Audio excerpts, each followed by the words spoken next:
La République du Congo renforce la politique de gestion durable de ses forêts avec l'appui de ses partenaires techniques et financiers. Le 30 avril dernier, la ministre de l'économie forestière a tenu plusieurs séances de travail avec 3 structures intervenant dans les domaines de la conservation et de la gestion durable des forêts. Elle s'est d'abord entretenue avec une délégation de l'organisation non gouvernementale Pantera. Les échanges ont porté sur le parc national de Logoué-Leketi, un nouvel espace de conservation récemment intégré au réseau des parcs nationaux du pays. La préservation de ce parc revêt une importance capitale pour les 2 parties. On a eu le plaisir de rencontrer l'Excellence pour discuter de notre accord de co-gestion du nouveau créé Parc national de Logoué-Leketi. Ce qu'on discute actuellement avec le ministère, c'est d'établir une gestion conjointe de cette nouvelle aire protégée. Pantera a déjà implanté dans le même paysage du côté du Gabon, depuis 2005, où on a pu déjà la gestion, la protection d'un parc qu'ils ont créé de leur côté.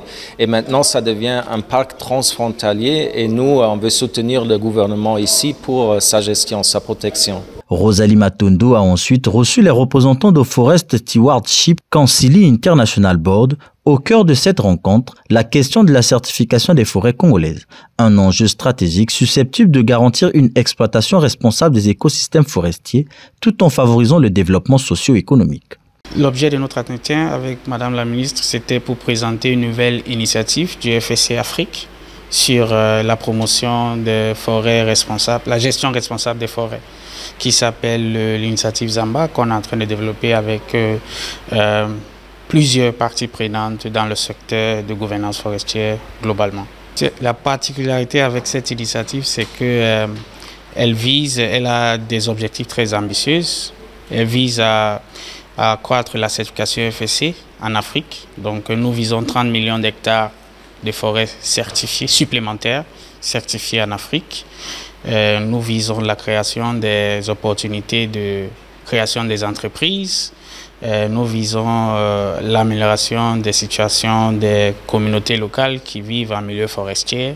Donc c'est une initiative de développement qui n'est pas très conventionnelle à ce que le FSC a l'habitude de faire, qui est la certification forestière tout court.